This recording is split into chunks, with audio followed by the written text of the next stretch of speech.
خب یه صلوات نامه هم ما نوشتیم با مناسبت این ماه تازیان.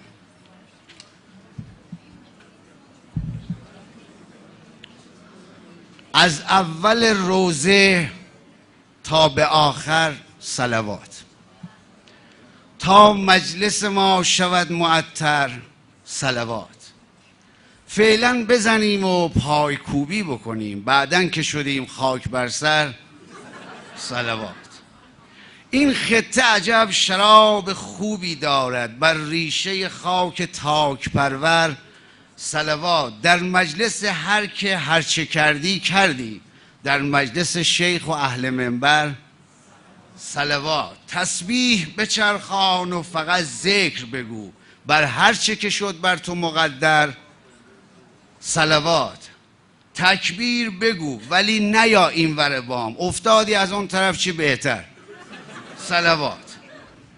اینقدر به خواهران ما گیر نده، اینقدر به خواهران ما گیر نده، بر خواهر و مادرت برادر صلوات.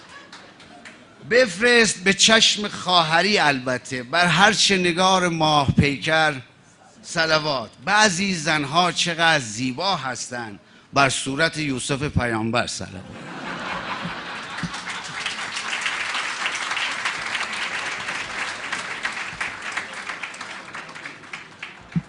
در خانه که هستی دو سه تا پیک بزن، خارج شده یه همین که از در صلوات.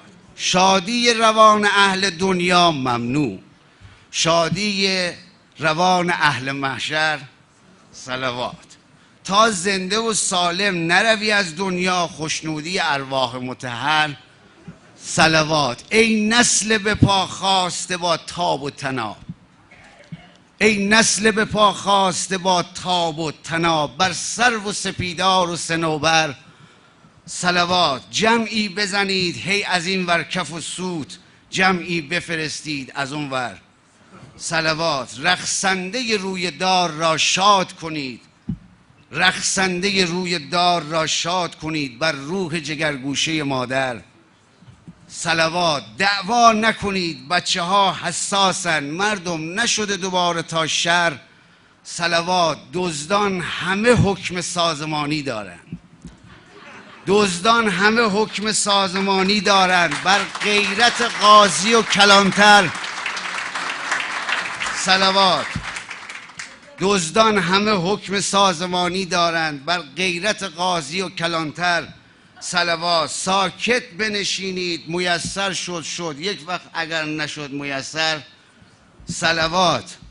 من بنده اون دمم که ساقی گوید یک جام دگر بگیر و دیگر صلوات. امشب به سلامتی زیادی خوردم، امشب به سلامتی زیادی خوردم، رفتم به سلامتی از این در صلوات. شاد و سربلند و پیروز.